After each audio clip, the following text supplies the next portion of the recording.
Iran imetoa onyo kali kwa Marekani, Uingereza na Ufaransa Jumamosi hii, ikiahidi kulenga kambi zao za kijeshi na meli zao katika ukanda huo endapo wataisaidia Israel katika kukabiliana na mashambulizi ya kulipiza kisasi ya Tehran. Tishio hilo lililoripotiwa na Reuters kwa kunukuu vyombo vya habari vya serikali ya Iran linaongeza hali tete zaidi baada ya usiku wa mashambulizi makali kati ya Iran na Israel ambayo yamesababisha vifo vya takriban raia watatu wa Israel na uharibifu wa maeneo ya kimkakati ndani ya Tehran.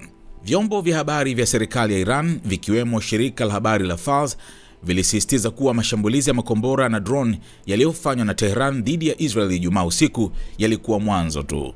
Afisa mmoja wa Iran akimnukuu kamanda wa ngazi za juu wa jeshi alitangaza kuwa mashambulizi yataendelea na huenda yakapanuka na kuhusisha kambi za Marekani katika ukanda huo siku chache zijazo. Afisa huyo alitoa onyo maalumu kwa Uingereza dhidi ya kuingilia kati, akitishia kushambulia meli na kambi za kijeshi za Uingereza endapo London itaisaidia Israel.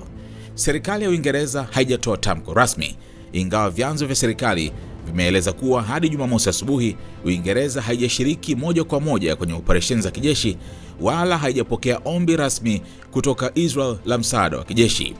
Hapo awali katika mashambulizi ya drone ya Iran, Uingereza iliwahi kupeleka ndege za kivita aina ya RAF Typhoon kutoka Cyprus kwa ajili ya kuzidungua. Nchini Israel hali ilikuwa ya huzuni lakini yenye msimamo mkali.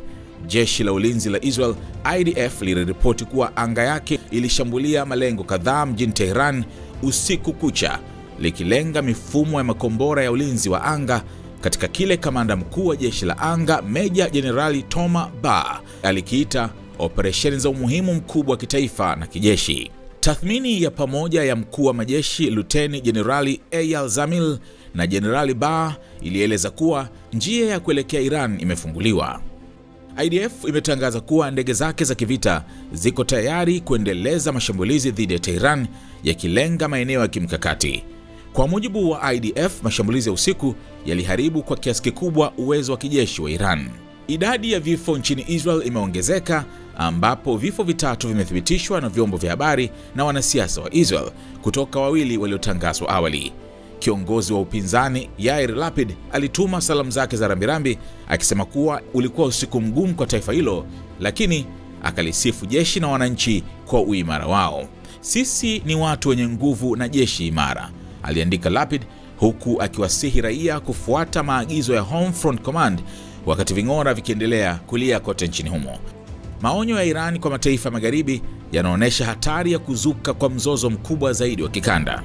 Vyombo vya habari vya serikali ya Tehran vimedai kuwa mashambulizi yao ya Ijumaa usiku yamefanikiwa kulenga malengo ya kijeshi ya Israel, ingawa IDF imedai kuwa makombora na drone nyingi zilidunguliwa kabla ya kufikia malengo. Mashambulizi haya ya kulipizana kisasi yamefuatia shambulizi la Israel la Ijumaa asubuhi dhidi ya kituo cha urutubishaji wa nyuklia cha Natanz na maeneo mengine ya kijeshi ya Iran ambayo Tehran imeyaita uvunjaji wa mamlaka yake ya kitaifa.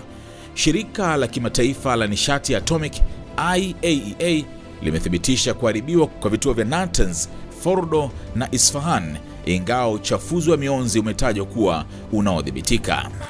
Wateja wako watarajiwa wanaangalia video hii.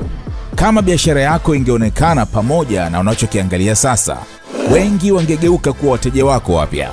Tuandikie sasa info@snstz.com au WhatsApp pekee 0659 250 389. Tuifikishe biashara yako kwa wana SNS.